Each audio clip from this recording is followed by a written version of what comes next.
in October 2022, the experiment in Takoradi called Skyy Power FM will be a quarter of a century old. 25 years for Skyy next year, October. Given what I know about it, the fact that I was there from day one, seeing the amazing people that have gone through and all that, I just feel that I should make an effort to write the true history of Skyy, because all of us who went through were a part of something that would never happen again. And I couldn't do it without you. The only way I could do it was get in touch with everyone, including you, talk to you, share memories. Based on those memories that we know, the things we know, I can slowly craft a story that honors, that pays tribute to people like you and I. Wow. I mean, at the mention of it, it takes my mind back into time. This will be good. For all of us, it will be good. So tell me, Nana Otu Gyandoh, how did your relationship with Skyy start?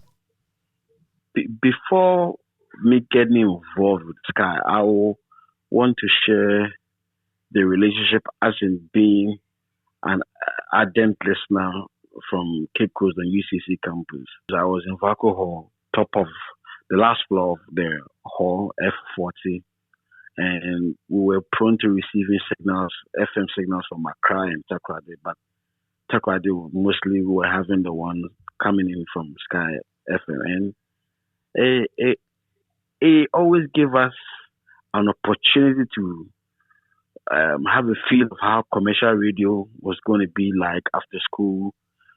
That was the only one that was closest to us, yet far away. And because we were student radio people, like journalists were on campus doing radio from campus radio, it was a dream to want to belong. That was the closest thing. But unfortunately, me after university, I went straight to Kumasi with Capital Radio. Then I just decided I had had enough of Kumasi. Like, radio wasn't cutting for me, but I don't know what happened, but I think I was just tired. So I left and I came back to Accra. I came home.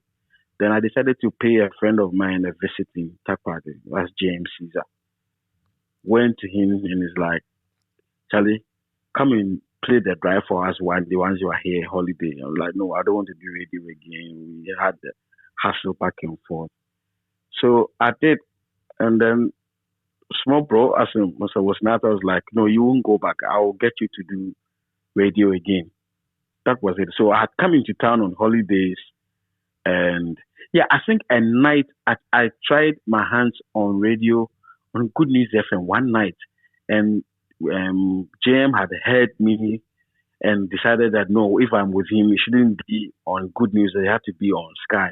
So the next day I was asked to go and do the drive on Skyy, and that was it. So I remember also made mistake for 3 days continuous without going back to the Cape Coast. I didn't have enough clothing. So virtually we had to speak to my mom to allow me to stay on the 4th day. Then I came back the weekend to pick stuff and then come back. So I was on a visit to Takoradi and I chanced on Skyy and I stayed.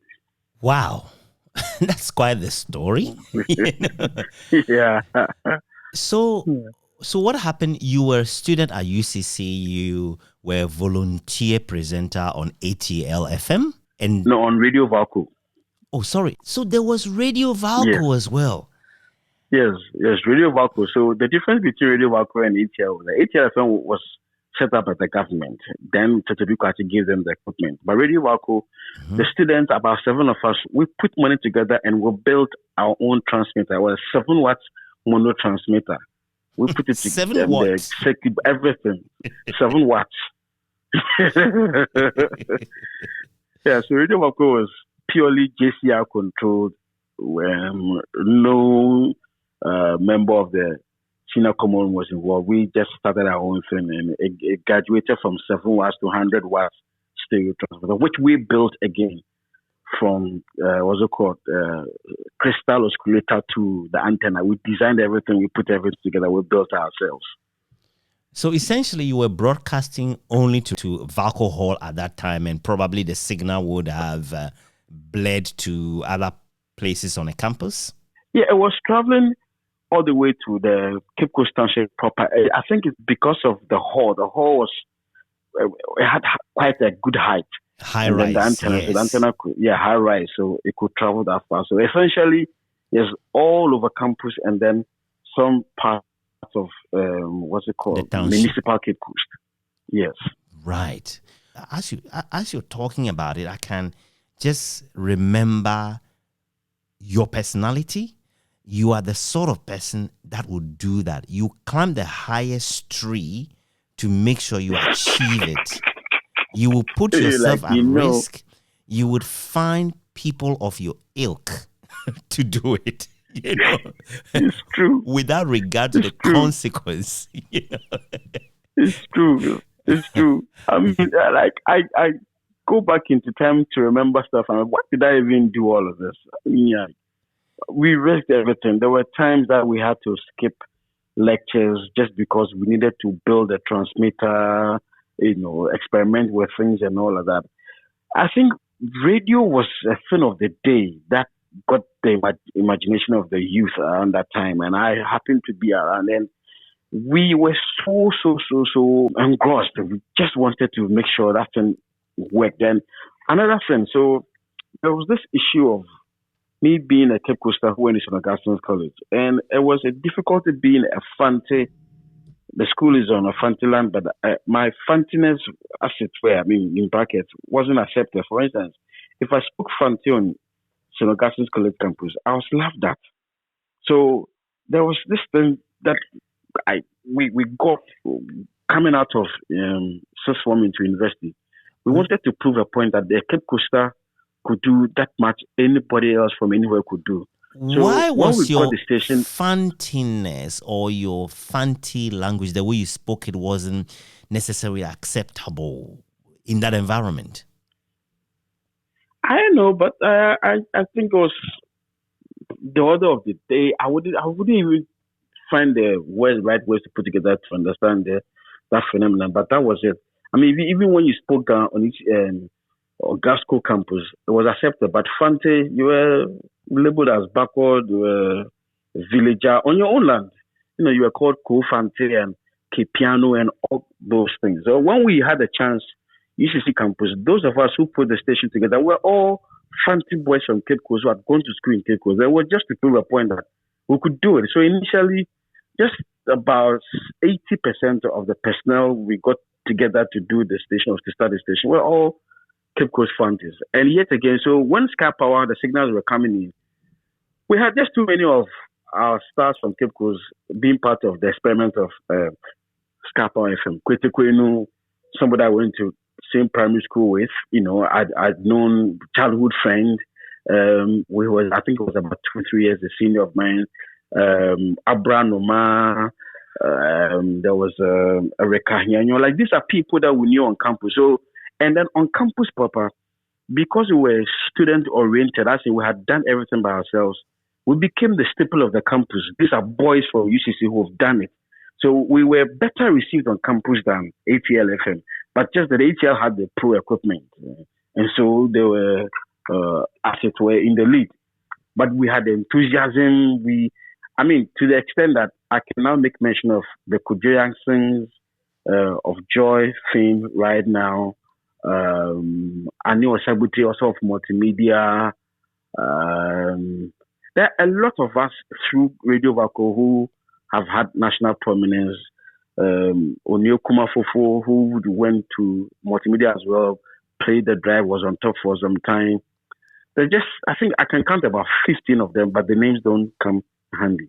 It's just that Skyy was a yardstick, and we felt we could do better. For instance, personally, I used to say that I'm better than the people on the radio in Takoradi. So when I finally got to Skyy, and then so soon I become part of the best, probably from the Central and Western region, I had lots of friends calling back to say, yeah, but you said when you get there, you're going to be part of the best and all that. But the thing is, it was Skyy. Skyy just pushed us. Our imagination just went wild with what we could do because of Skyy, and we just thought that students were running our own thing, so we didn't have any brackets or any barriers. Let's just go all out and do it. Which year did you build Radio Valco? The whole thing started when we entered first. That would be 97. Before that, a certain group of students had started wanting to, and they were using FM mic. So that was just something somebody was doing in his room as for the floor. I think about 10 rooms left and right, so 20 rooms, just the floor. And when we came in, we thought, we could escalate this. And mind you, that was around the time that internet had started penetrating the country and had come to the universities. We had a place called Inforet. I think it's Inforet place. And you needed to write your email, give the password, leave it. Then somebody will go to your email and see whether you have the mail and print it out. It was all those kind of old-fashioned ways of trying to access the internet. And finally, we had an internet cafe in the hall. That's when we started to, and Google was at its basics. Mm-hmm. So finding out about circuit diagrams, what the circuit diagram is, what's a circuit board, soldering, learning, how to use a meter, learn about all the chips and I'm like, basically, I was an student. My major was history and school administration. But here I found myself doing purely electronics and physics stuff. So like I have conversations with the people in the industry and they think I have a background in technology and tech and all, but I'm like, no. This was just enthusiasm from campus. And I'm glad it was a university campus. So as it were, I broadened my horizon with the radio. I came out of university almost a technical person in radio than even a presenter. Because you're my friend, I'm going to tell you that a lot of those technical stuff you learned were just like junk. But somehow you kept them in your brain and you still remember it. Yeah.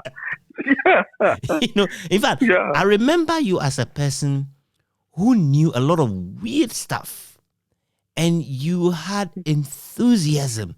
And I miss seeing you face to face, looking in your eyes as you talk about radio or music or some new album that's come and how wicked it is.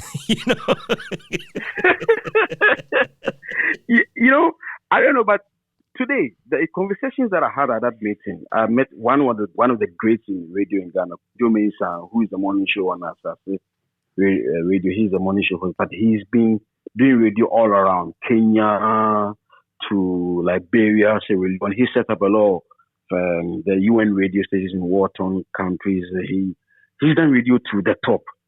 And we were talking about stuff like that.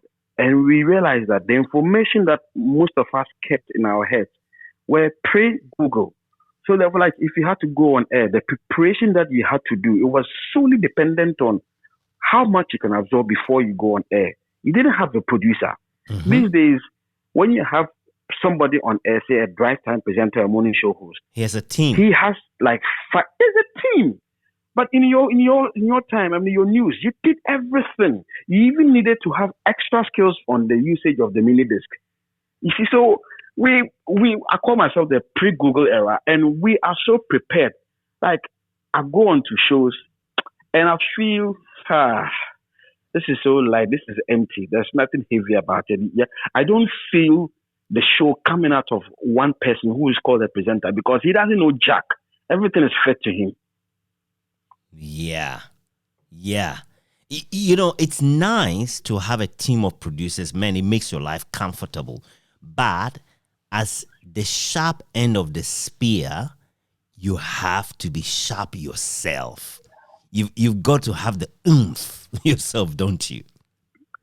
You should. Look, I look up to people like Joe Innocent. Mm-hmm.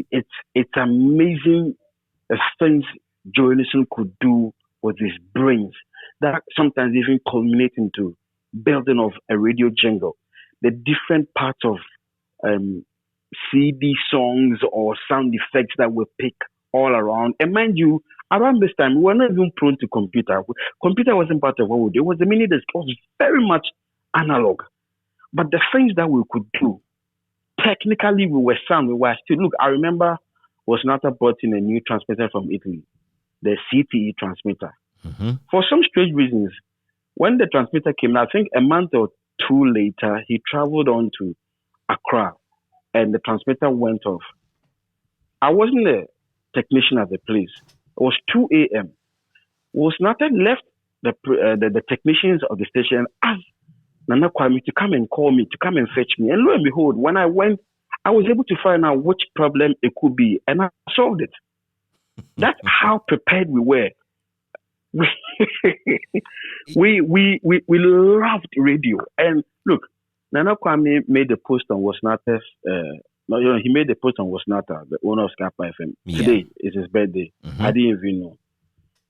That's what I wrote on the wall. I was like, when I just look back at my career in radio, I see the man written all over it, as if he's the one who's written my life in a commercially viable way in this industry. Like, he built me a personality that can fend for me and my family. And that's a beautiful tribute. In fact, can we put it on record that I am speaking to you? Well, I'm in Australia. So the date here technically is the 26th of April 2021. The time here is 4:45 a.m. And I'm not sure what time it is for you in Ghana. What time and date is it in Ghana? I think it's about 9:15. Yeah, 9:15 p.m.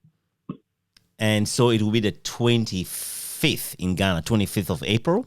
Yeah. And it's 25th. We are 25th. Yeah, and it's 26th. Yeah. Well, look, obviously, this interview will be heard sometime in October 2022.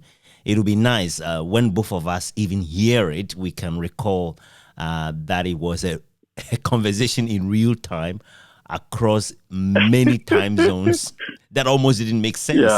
Yeah. Just a few days ago, I talked to Michael Gawu, whom you know, and he was telling me something very weird. He said, obviously, he was a DJ, and he used to do a mix live on air with cassette. Yeah. And also the other funny thing was, when he was interviewed by Wilson Arthur to join Skyy, he had, at that point, never used a CD. And yet he could use cassette. I mean, my son is 10 years old. He has no idea what a cassette is. But Michael Gawu at that time was using cassette to do mixes. So I asked him on the interview to kind of explain it. And he went on. One day you will listen to it. He said he'll put this one in and turn it around, and he knows exactly how many seconds the song will come, and then he'll play it and stop it and and go rewind. And I'm thinking, what? What kind of person do you have to be so desperate to make things from nothing? That was the tech of our time. And mind you, Gawu that you're talking about, around that time, Gawu was the biggest student radio DJ in the whole of the central and western regions, some parts of Greater Accra, coming in, to the size of Winneba, even though it's in the central region. Gawu was huge. And he's proved it, 20 years with Skyy Power FM, and he's still there making a difference. So just coming back to your story. So when you left University of Cape Coast, you ended up in Kumasi working for Capital FM. Yes. Is that correct? Capital Radio. Capital Radio. So then you decided to visit your friend J.M. Caesar, which is Osebe Diako in Takrady. How did you know him? How did you know Caesar? Okay, so when I was on campus in UCC, because of radio, I used to run a nightclub called Dance Paradise, which had been closed down for about 15 years.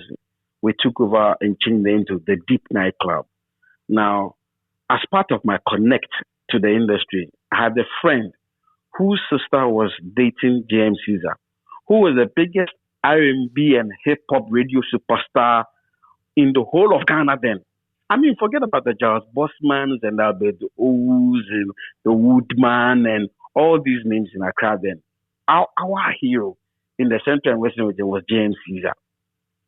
So I invited James to come, make a showing for us on a Saturday program in Cape Coast at Dance Paradise. Then he came. When he came, he realized we commanded a huge audience for him. So I said, well, we became friends. But he was a senior person in the industry. He was older than me. So it's like an elderly person I looked up to in radio. So from time to time, we'll talk. When I was in Kumasi, I'll call him to interview him over hip hop and R&B issues and all of that. And I'd made friends in Kumasi as well. And that friend that I made, Skyy Power, he was his cousin to Edumante, who also then worked with Skyy FM. So when I came into town, I wanted to come and see James Caesar. I quickly realized that the two of them were friends, Edumante and then James were friends. So we will talk. I spent 3 nights. We will generally talk about radio stuff, but I told them I didn't want to do radio again. I was starting radio and all of that. Yet again, I was on campus with Fofo, Dr. Sanka. I mean, he started Mr. John Gaspar. That's his real name. But radio, he was at one time known as Fofo, another time known as Dr. Sanka. But when he came to Accra, his prominent name was Dr. Sanka on Adam Drive. Fofo was then with good news. He was the one playing their drive. And it was like, I have a friend who's coming from Kumasi. He's the one who taught all of us radio. And I brought him to radio when I was in Cape Coast. I just wanted to give him a chance after the drive one night. So I'd gone to be with him on air. I didn't know he had even planned for that. And they had asked me to just stay in, like do something 1 hour. And I thought, okay, well, for what is worth, let me just do it. I did it. I think it caught fire. JM got to know about it as well. Edumante, they weren't too happy because I was being hosted by the two of them. So the next day, they had a conversation. They said they had spoken to Mr. Wilson, and Wilson says that I should come and just play one day. And it was around the time that Joe Nison, who was then the definition of urban radio in the Central and Western region, had left. I think it had been just a week or less that he had left for Accra. He had left for, is it Adum FM or Adum FM or one of them? Happy or Adum, yeah, one of them. So, as it were, Mr. Wilson was desperate to have a replacement. Had not heard of me, didn't know about me, wasn't too sure, but he thought he could give me a try. And myself around that time, I think I was annoyed with the things happening around that I have to be tried before. I didn't want the job anyway, but let me go and prove to the people that I could do it anytime I'd wanted to. So I went on air. After like my first intro, 5 minutes, Wilson comes in, gives me thumbs up, so excited, like, I won't make you go anywhere and all of that, you will stay. I thought it was a joke. So like 3 days continued, I realized, I've been wearing the same attire for 3 days, still back in radio, I'm caught in it, I'd made no plans, but that was just it. That was how I got into Takrady. But the thing is, from there, Wilson built me. I wouldn't lie. Look, one of the first things he did that makes people in Sekendi Takrady still think or believe that I'm a local Sekendi boy is that Wilson took me after my first show. He drove me the next day. He drove me straight to Sekendi and sent me to Nana Obota. At that time, the mother was alive. Had the biggest shop, provision shop in Sekendi. Took me there. Look, till date, I didn't really understand why he did that. But then I realized that there was a certain image that I had portrayed on air. I spoke very typical, beautiful Sekendi fancy, even though I wasn't a Sekendi boy. We sent me there, and in 2 weeks' time, may he so rest in peace. He was then the one heading Castle Milk Stout, Bill Kwanzaa. Castle Milk Stout was going to run a promotion. In fact, that promotion was engineered by Wilson. They needed a way to activate Castle Milk Stout in the town and push over Guinness, or Guinness was dominant. So he came up with the whole idea of Semigwa. And Semigwa is actually an urban parlance of Sekendi. It's a language form that tells the attitude in urban space of secondary. Like they see the Senegal thing has a dance, has a language, has a way of dressing and everything. It's a culture. Mm-hmm. And I'd heard Ambuli, drop snippets of this kind of language in his song, the Samara Martin, all those things. So 2 weeks time, we're going to do a Senegal competition, sponsored by Castle Mixed Out. Now the man says, Gyandoh, you spearhead this. I'm not even a secondary boy. So what I did, I went to rent a space in secondary. I lived there 3 weeks. I lived there 2 weeks to learn the language, behave like them, spoke to everybody who was part of that particular, same attitude. I spoke to Panyo, Anyo Smith. He was the one who was the key person with the language. He brought all the technologies. I spoke to Ambuli. They gave me the history of the place. People who have been there from Rollins to Mike Egan, Eddie Blade, the boxer, TV Africa, what's his name, Koan San. So I realized, no, the place had history, and I needed to tap into it. Before I knew, the Castle McStarton had gone on. Every person in Takrady Papa who emanates from secondary now were forcing to be friends with me. Now I'm talking people over 60, 70, 80 years old, old people.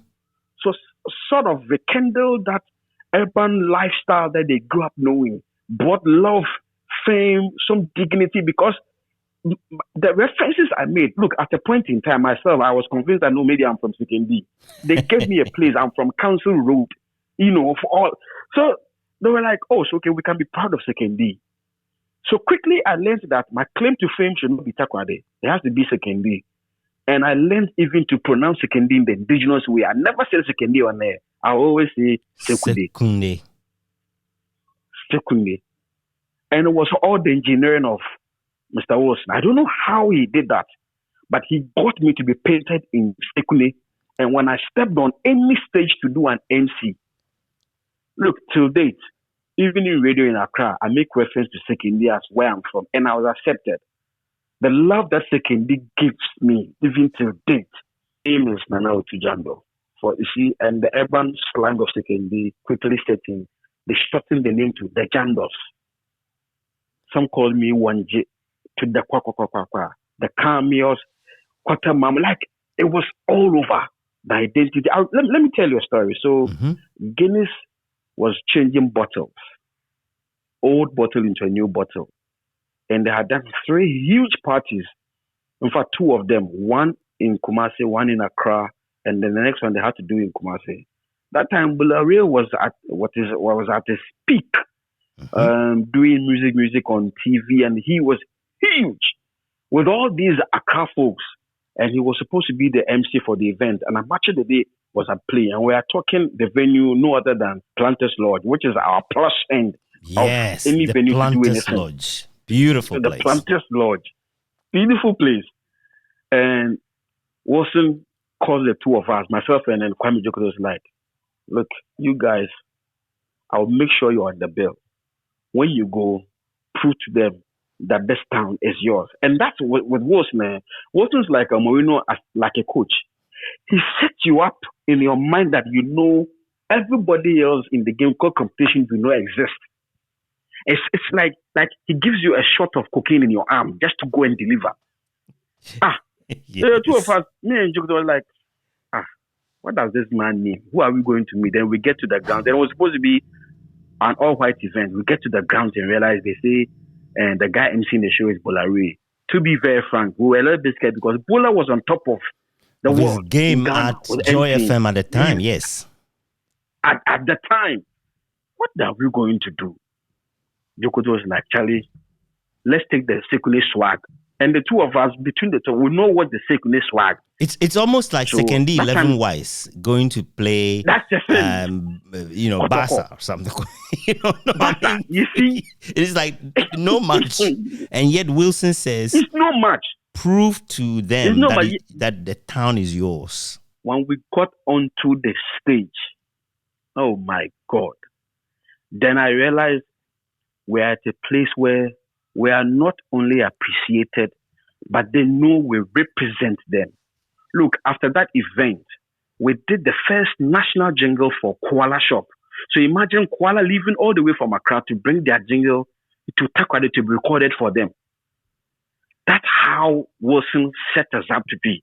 I tell you what, at anywhere I've done radio, Cape Coast, Kumasi, I made impact because I had the skill, I'd honed it, I prepared myself for commercial competition and all of that. But in Takoradi, that's when I really realized that I had the gift for radio.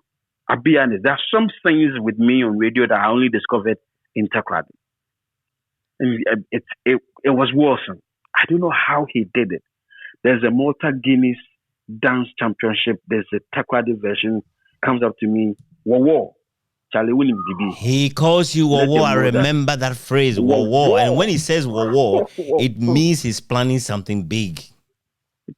Oh, that man, I'm hoping for some government to give him a portion of Ghana to run. You see, whatever you ascribe unto him, he's a businessman. I give it to him. But to manage talent, I've never seen nobody added on to me except that man when it comes to media. He taught me how to script, how to speak. I mean, script as in copywriter, to write commercials and all of that, how to speak on radio. I mean, like, taught me the essence of being on radio. You write like you are speaking. But when you are speaking, consider the fact that you could be writing as well. These tricks, oh man, music, himself was selling music. And I loved music. The essence of music, the poetic justice in music, I loved, but Wilson took it a step further. He got me to know the history of certain songs and how they've come about and how I can link them. Look, Wilson is the first person who taught me how to use a bed. As in, when you are done playing the music and you are talking, don't talk over lyrics. Find an instrumental piece, draw it to the middle, don't push it up and down and talk over it. It's called a bed. But most of all, plan your thoughts very well. So when you are talking, talk unceasingly. And that was my claim to fame. You never talk over lyrics, full stop. Yes. And you need your flow when you're playing the music. Yes. That's Wilson. Wilson was a genius, isn't he? Wilson, there are times that I miss him, that I wish that he's part of the radio that I'm working with in Accra. Because nobody understands that space. Look, you know what? What Accra is enjoying now, a lot of them have come through Skyy. The Skyy's creation. Ideas, personnel, tech. Look, after the time Accra, you were there. Accra was enjoying one channel TV with only TV3. We had 4 channels. And so he exposed me to multiple television and content build up for various channels from one platform, considering different age groupings and demographics and all of that. How to program. Look, at a point in time, I was even running a newspaper. So I quickly had to learn how to use Cubase. I learned it because of Wilson. Yes, I'm an artist. I did art all the way to the sixth form. Like, I could draw very well. But to use those things, it was Wilson's wife. It was under tutelage of Wilson. We were running Skyy Focus, the designs, all those things. Oh, I even had to learn how to write properly for a newspaper. That's Wilson. And I was happy the likes of who were around. Like, sometimes I'll find a way to use on air, but I'll come and bounce it off you without even you knowing that I'm trying to use a word. So like a conversation I'm having with you. And it was a cushioning. It was you. It was Erica Hyanyon. At some point, Cyrus came in. We had a team of peers that could really review our efforts. Man, you brought back so many memories.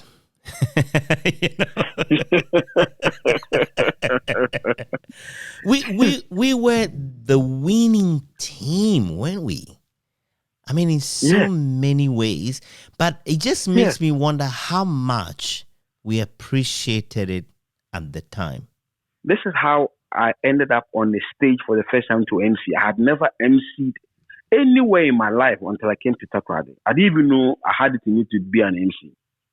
So Skyy Power FM was doing this community jam. I think sponsored or supported by either Dark Bar Soap or Key Soap. I'm not too sure which one, but I think it was the soap. But there were always And events every there were every always weekend. events. Yeah. See, and then we are gone to Sama. Sama is not a village; it's a small town, and it was out of the comfort zone of Skyy.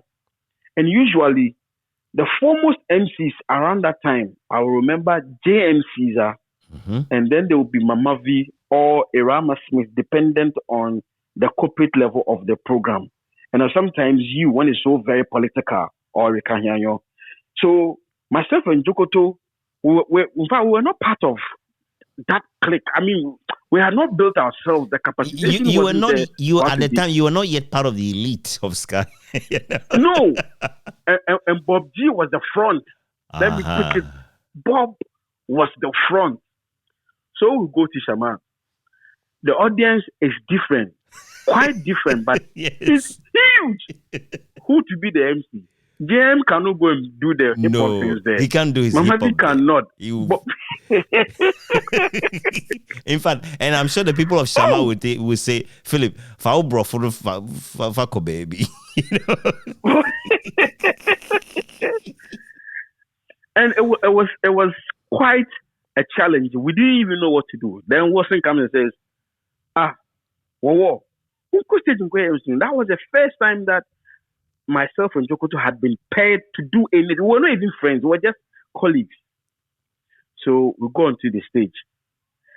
But thankfully, Jokoto grew up in Sekendi, the seaside. I grew up in Cape Coast, the seaside. Yes. Abiase. And I grew up in Cape Coast, Jejano. Mpano proper. So the first thing I decided to do was to sing an Asafo song because the fishing community. That's gonna kill them. That's gonna kill them. God. Look, after the program, it was so successful. Me and Jokoto, we got so drunk. We drove straight into the median when we were coming in from Shama to join the main road. We didn't even know what happened.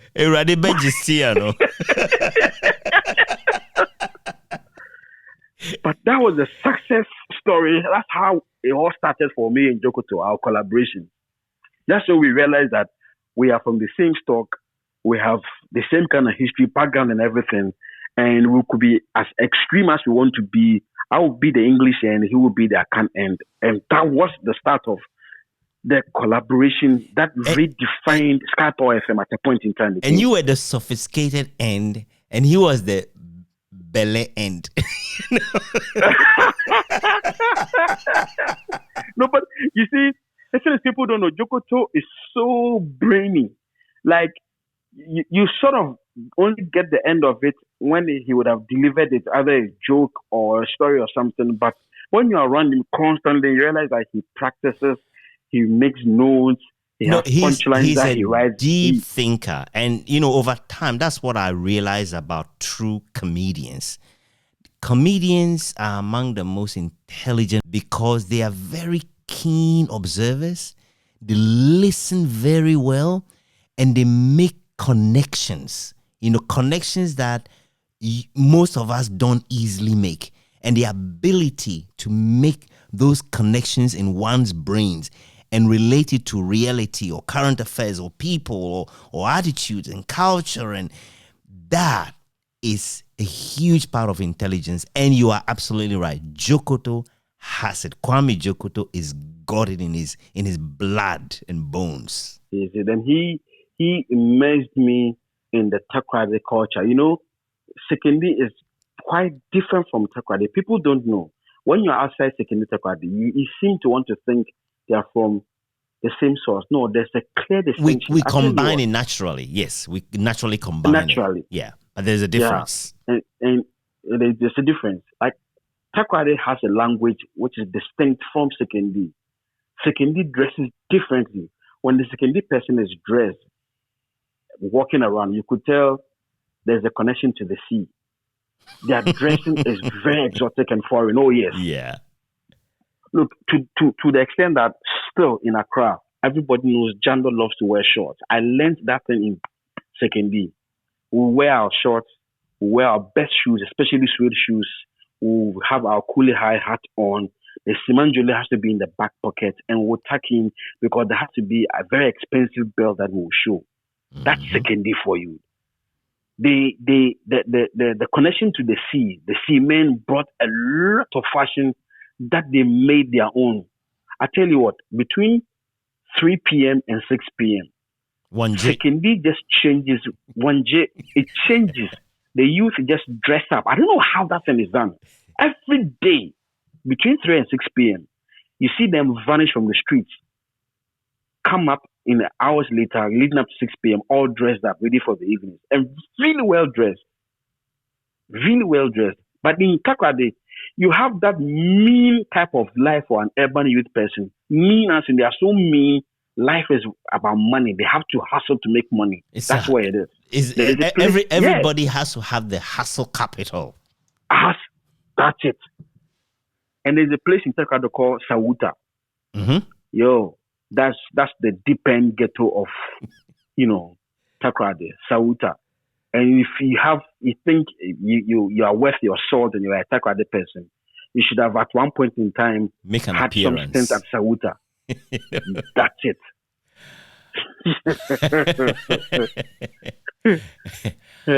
Sawuta, Charlie. And that's Jokoto. Jokoto was hailed at that place. He was their king. And I was happy to be around for him to cut my hands around the ropes, those places. Look, for me, secondary Takoradi there, I don't know, probably I have to go to the court to swear affidavit and then change where I was born, my birthplace to the place. And it's the place I call home now. Do you know, it's funny how you discovered it, right?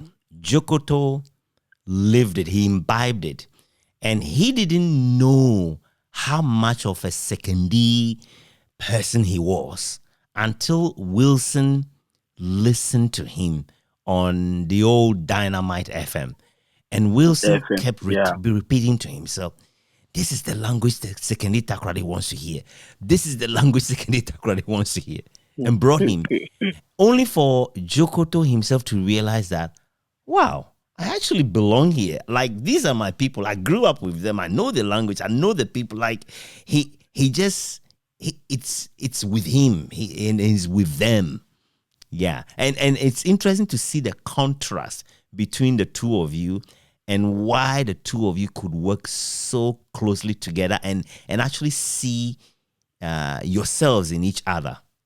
I still want to believe is the making of Wilson, because you see, around the time that I'd been brought in, Jokoto was also brought in because it was also around the time that Pakofi had, together with Joelison, left for Accra. So there was that vacancy, that void that needed to be filled. And mind you, Charlie, Abranoma, who could fill his shoes? He was huge. Pakofi Nyakpo was huge. He was huge. Look, Pakofi was the definition of high life in the whole of Ghana. Every musician around that time who had anything to do with high life will want to come around Pakofi. He had personal relationship with all of them. I'm telling you, you see, that time there wasn't flight. But the guy, they would send vans from Accra to come and pick him over the weekends to go and MC shows, high life shows in Accra. That's Pakofi Abranoma. And he had a personal relationship with the people who, as it were the last defenders of the faith called Western High Life. Because Western Diamonds, the remnants were his friends.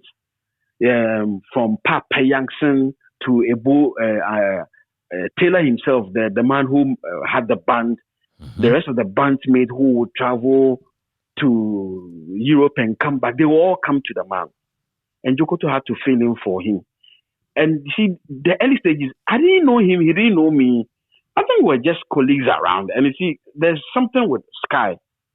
When you are entrusted into the place and they think you're good, you have support from everybody, from the librarian to a Phillip Nyakpo, who will call you in and one day ask me, do you understand the word Semite? And I'm like, I know it has to do with religion, but I'm not too sure. Remember that? I've never forgotten. And you ask myself and the Irama Smith, I was like, I know it has to do with religion, but I'm not too sure what it means. Then we had the conversation. I was like, oh, yeah. I had treated this religion this in UGC, but I never paid attention. So, no, Charlie. Skyy You know, was a place to be. it's very hard to kind of wrap your arm around it, right? But Wilson was at the center of it all. And here I must confess the harmony I'm seeing among the three of you, Jokoto, and then Gau. You have a unique, you have a unique appreciation. Those are the guys I've interviewed so far. There are a few more I have to get to, but you have a unique appreciation of Wilson's ability and how he transformed you in a way that enabled you to discover your own self. You know, Jokoto says it in a special way. Gawu says it in the most appreciative way. And you are saying it in the most reflective way. You know, and here's what I am. I know Wilson very well, obviously, from day one. Here's what I've learned about Wilson. You've got to take your time to really appreciate him beyond the fact that he's a businessman. The guy is a genius. And you will make the mistake, you will make a big mistake if you saw him only as a businessman, because businessmen have to make, by necessity, unpopular decisions and choices. So if you knew him only as a businessman, you miss the guy completely. There's a certain spark he has that only he possesses in his own way, in a way that he's able to pass on and inspire other people with. People like you, people like Gawu, people like Jokoto, and others, and it will be a mistake to not appreciate it. The only thing, and I don't know how to find the words to put these thoughts together. The only thing that Mr. Wilson probably had not planned for, I wouldn't say he did not manage you, but had not planned for, was our transitioning from boys into men. Probably he had just seen the talent in us, but could not make us transition properly into men. But that he mastered it after a bunch of us had left the scene. So the remnants that stayed, or the few that stayed, he probably managed to get them into a safe manhood, grown into men. Because around the time that I should have stayed behind at Skyy to solidify all that I could do and probably move on to bigger things in the same region and help the region even grow, I thought my eyes had been opened into what extra monies I could make elsewhere, but he would not allow me. And he also did not understand and appreciate the fact that I was going from a boy into a man, so I had extra needs, and I was changing. That period, that transitioning period, he lost it. We also lost it. But I tell you what, the people that I know, we worked at the place, there's just a lot of them that when we get together and we talk, we appreciate him because we are grown now and we know what he did to our life. And what he himself was going through. Yes. So, I was a young man who was angry. There would have been times I would have probably used certain unprintable words. It was frustration and just extreme emotion from a young man going into a man, but now I look back and I'm like, no, I will not have these years again.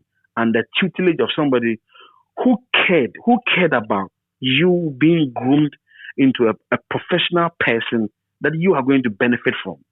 Forget about the fact that he's a businessman who make the most out of you, but he made sure he left you with set skills that will help you.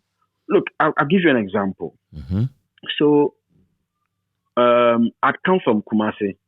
I was exposed to digital production. I had my own computer, and I'd seen them do recordings with digital, as in the mini disc and all of that. and there was actually an employed person to oversee that studio, a proper music producer, and the guy was bluffing. It takes him forever to record anything you want him to record. So one day I got angry. I waited for him to leave, and I stayed overnight to do a lot of new liners and jingles for GMC's program. So the next Friday, everything playing on the show was new and had revamped the program. So quickly, Wilson came up to ask, who did that? And said, Otu. Otu can do this on the computer. And he was like, okay. So he gets me to sit down. Then quickly, I started to now record and produce Downtown Sekune. You remember? I remember Downtown Sekune, yes. What Wilson gave to me around that production place, nobody knows. Look, I just knew how to work the software, but Wilson taught me the rudiments of the sound I had to work with. When it was left with the two of us alone. Mm-hmm. I don't know how he learned those things.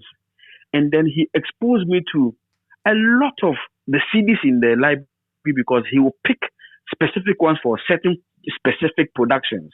Then, after some time, I think a year or two, then I realized that no, if I'm picking this song for a bed, for a jingle, it has to do with the key of the person's voice, the pitch, the texture, and then the depth of the person. So that if you have a lighter voice, we use strings, not even saxophone. Mm-hmm. If you have a deeper voice, and I learned all these things.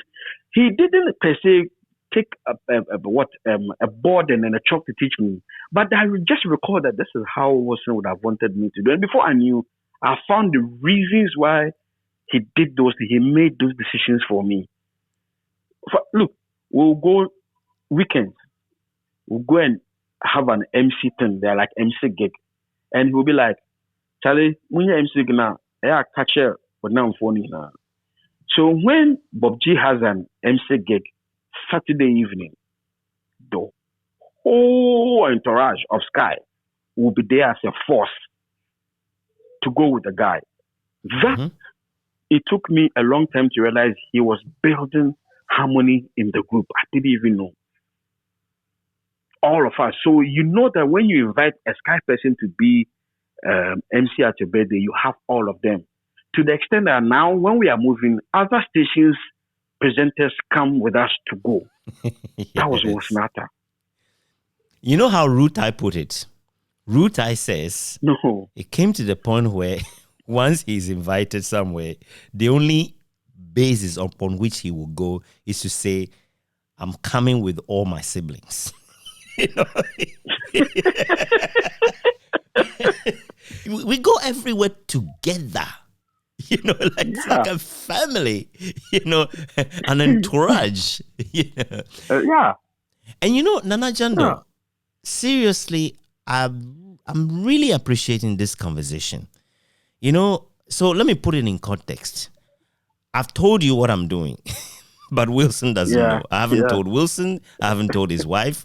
Maybe by this time it would have leaked. He was probably, because, you know, I've interviewed now more than 30 people, right? He will be number 31 or thereabouts, right? He will be one of the last that I interview. But the thing is, even if he doesn't collaborate, which I don't expect, he will collaborate. He must. I will order him, you know. But in 2004, I interviewed Wilson, and I have quite a collection of information. In fact, I can still watch that interview today and feel like, okay, now I am knowing the guy. And that's apart from speaking to other people who know him quite well. So I am hoping, expecting one day he will listen to this conversation, because in some ways, I feel like it is one of the finest way to pay tribute to him as someone who has made a difference in the lives of people, regardless of what anybody else says or thinks, right? And there is some expectation from perhaps some of us that the guy should be perfect, but he is not and cannot, and none of us are. You know, what I feel is good to come out is a fair representation of the man, who he was. Because, you know, you don't just get up as a young man that he was. with the ability to set up a radio station and go to Takoradi, a place that nobody really wanted because advertising money at the time didn't flow to Secondary Takoradi in 1997.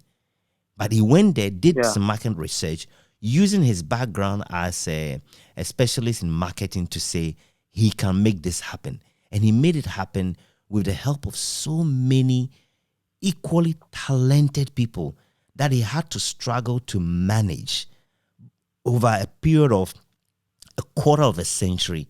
That's a lot for one man to deal with, and I think by talking to you this way, listening to you, hearing the things you're saying, I feel like you're striking a very good balance, especially the point you made that he did not do very well in transitioning these talents from boys to men, and I think, look, it's possible to criticize someone without disowning the fact that they are also valuable in many ways, and I really hope that Wilson himself will realize that I have not done anything to spare him fair criticism and have done everything I can to celebrate his ability and his contribution to society.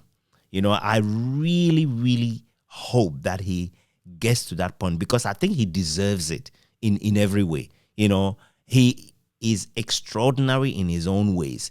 And as I was suggesting before, it is possible to celebrate people from the past, but not really know who they were as a person, their failures, just as everyone has. We are all flawed in many, many, many different ways. And that is why it is wonderful talking to you right now. How would you describe Skyy Power FM within the context of Secondary Takoradi? Because Skyy couldn't have become Skyy in any other setting apart from Secondary Takoradi. That is so true. Look, I'll be honest with you.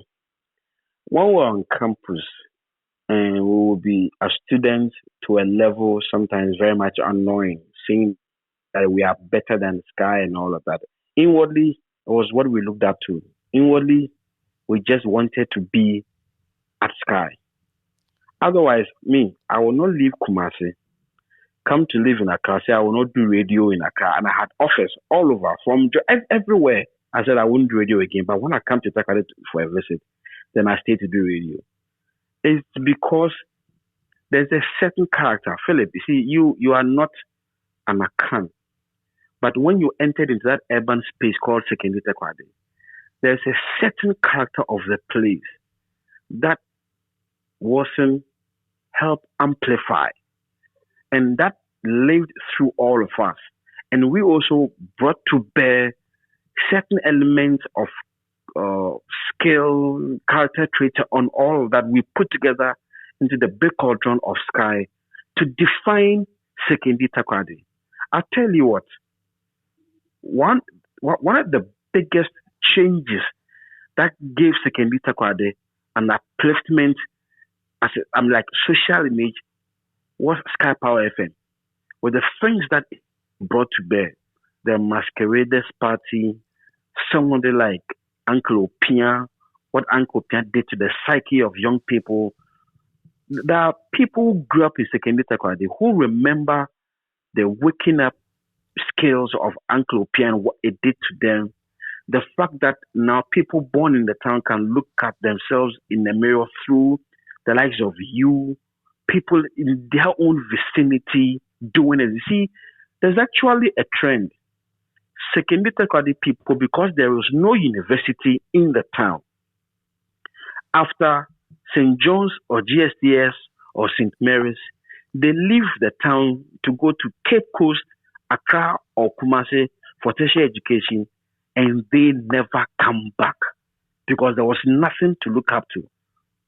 But the advent of Skyy got them to believe, come home, all things being done in Accra on radio, the same being done here, and you can see your own self on the radio because the people on radio sound like you, they look like you. And we listen, for instance, Stage for Quadges. Yes. Skyy Power FM made them bigger than they could be. Mm-hmm. I won't lie about that. When we had this Rastafarian with the Roman Catholic attitude, what's the name? I've forgotten his name. When he came out, we made him bigger than he could ever be. Western Diamonds, yes, he had started before Skyy, but around that time, Skyy made it bigger. In fact, they became the nation's live band. The nation's number That's one. the attitude of number one. That's what Skyy gave to the. There are a lot of ideas and programs that Wilson started that later on became, what's it called? It went national. issues. For instance, music awards. Mm-hmm. Around that time, you had only Leisure Awards and ECRAG Awards. It was Wilson who decided to want to attempt music awards, which was then later transformed into what we have now as the Ghana Music Awards. We know about all these things. Mm-hmm. So, in essence, after the port debacle, I wouldn't say the death of the port, but when the port went down, which was the claim to fame of Sekindi Takoradi, the only thing else that put Sekindi Takoradi on the map again is Skyy Power FM. Talking about the effect, the legacy, the influence of Skyy. So during my research, I got to learn about Kofi Kinata. Apparently, Yeah. he was like 6 or 7 years old when Skyy came, right? So, and his parents had their radio on Skyy Power FM 24 hours. So he was listening to Uncle Lupien at dawn. He was listening to the Jolly Breakfast Show, the music, and so on and so forth. So anyway, I interviewed the guy, and well, one funny element was he tried to sing a particular song that we used to play on the Jolly Breakfast Show, and he couldn't easily remember. So I kind of tried to sing it. Everybody must work harder. So there I was. Work harder, that's Barrington Levi. Yes. So there I was trying to sing with Kofi Kinata. I mean, it didn't go well, of course. But the picture he painted was that as far as he was concerned, Skyy inspired him, in some ways to become what he is. And the memories he holds that are very dear to him are those generated by Skyy. What do you think is a true legacy of Skyy? The legacy of Skyy will be for the fact that Sekindi Takoradi needs to look inward, that it can do it by itself again. We will not have people coming from the outside to do stuff for us. We can do it. And you see, I don't know about Kumasi very well. Yes, I worked there, but I didn't stay too long to really get to be part of the nitty-gritty everyday, fabric of that society. I not too much. But with Sekindi Takoradi, I'm thinking that if you take Accra away, it's the next most potent cosmopolitan area in Ghana. And the truth is, when you get into Sekindi Takoradi, it sucks you in. So for me, what Skyy has done proves to the point that it could be done in Takoradi. Anything you set your eye to, Sekindi Takoradi will allow you the space to do it. You just have to believe that it is doable in that space. I've seen too many great, too many beautiful things, beautiful ideas generated from that place. That's the legacy. The legacy of Skyy is that it's possible. It can be done with local strength. Nana Gyandoh, it's a privilege to speak to you, bringing back all these beautiful memories. And I have said to all of our colleagues that I'm not promising to write a book, but I'm trying. I have to try.